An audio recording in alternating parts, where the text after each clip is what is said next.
Studying abroad is the best experience I had as a young person, and I hope it's the best experience my students will have.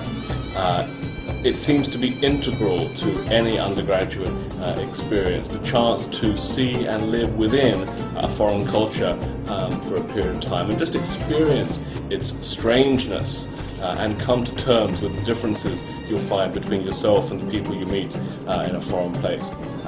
January is a slow time for students and also sometimes for faculty, so the chance to spend 3 weeks in a very different part of the world is a great opportunity for me and I hope for my students. I think that the benefit of any study abroad program is that it allows the students to understand themselves as citizens of the world. I think that study abroad programs are very, very helpful in terms of helping students learn in new and innovative ways, so that it gets them to understand that learning is not something that is confined to the classroom, but that the world itself is a landscape for new knowledge. Students walk away not only with 3 credits, but also with one of the most intense, I think, academic experiences they've had at the University of Maryland. Experience was profound. I love the experience because I think it taught me like a new way to travel. I come from Latin America, so I wanted to go like somewhere else where I hadn't gone before.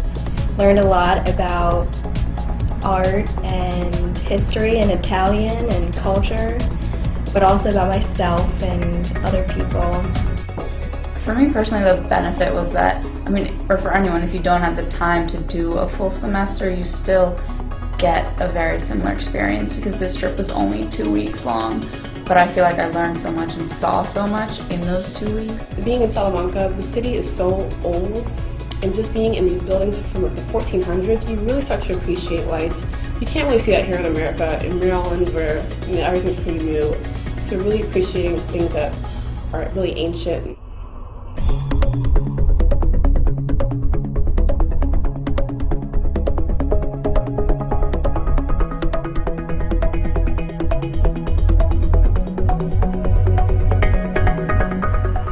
Salamanca, we had to spend like 4 weeks living with the family, like each student, so like we get to see like how their daily life goes and like what things they do.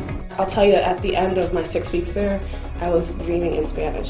Professors, they integrate like field trips with learning in class. We had lectures from our professor, but the lectures would be like on the bus while we were going to museums or other sites, so a lot of the learning was more hands-on. And we went to Johannesburg, which is like inner city. We went to Cape Town, which is beaches. We went on a safari. My literature class, I think we were only 6 students, so we knew each other like from the first day. I feel like we really got to know our directors because they were living and learning with us. Professors were absolutely amazing, really knowledgeable, and just really they want to be a part of this. There's no one single favorite part because I enjoy the whole trip. The other 11 months of the year I'm looking forward to the next trip. I'm planning for it. I'm thinking, wow, what are we going to do differently this time around? What worked last time? What needs a little bit of tweaking? And I'm always trying to cram more and more things into this 3-week period, and people have to say, stop, enough is enough, we've got plenty to do there.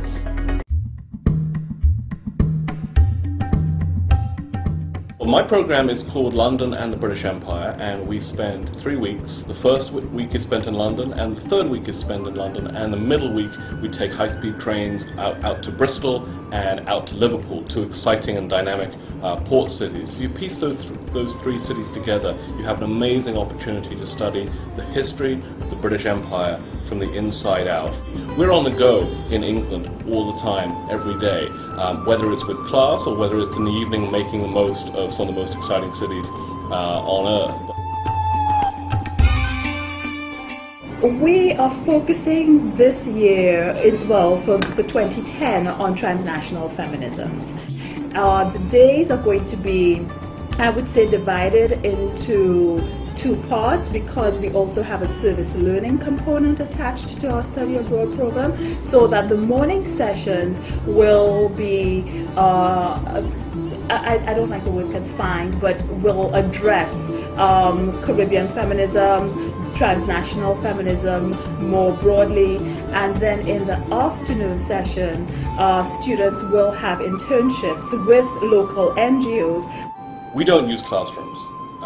We do hire guest speakers, guest lecturers from time to time when we're going to particular sites. But most of the time we are out in the world. The capital, London, is our classroom. Well, I'm really excited about the possibility of students participating in the Calypso tents, the carnival fetes, and just getting a sense of how this very massive project of a two-day street parade actually comes together in a collective communal way.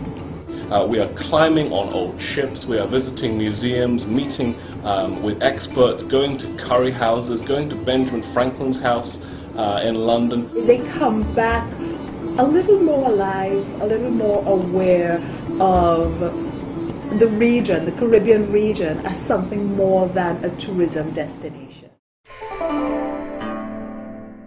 Actually, one day I was at my college. I think we had a break between classes, and one of the directors of the college came up to me and said, "Hey, would you like to be in this film?" So we filmed for 5 days in Salamanca. The premise of it was to attract students to study abroad, specifically to Salamanca, Spain. They wanted to get some, diversity in that. So there was me, an African American woman, there was a Chinese man, and a German woman, and it was just so much fun. It was an experience that I could never have experienced if I had never gone abroad, if I had never even thought to go abroad. While we were in South Africa, there was like a protest happening that day. When we had free time, it was related to the Israel-Palestine conflict, and so it wasn't part of the plans or anything. We didn't know about it, but me and just 2 or 3 other girls decided we wanted to go since it kind of related to what we were learning, and so we just went and walked through the streets of Cape Town with these protesters. And when you come back, only when you come back, you'll realize how much you've changed. I think for the better. When I got back initially, I just was very appreciative of everything I had. Just very appreciative of small things. I didn't know anything about the HIV/AIDS crisis, but basically it's it's crippling a whole continent. It's a huge problem. What I'm doing now is I'm a trip leader for an alternative spring break trip to New York in the spring of 2010 that deals with HIV and AIDS as an issue in the United States. Education is travel. Travel is education. It doesn't matter what race you are, how much money you have. The study abroad office here will help you find funds. That was one main thing for me. I was like, I don't know how I'm going to go abroad, probably money. I got a scholarship here. I was able to use my financial aid. They found me so many ways to go abroad.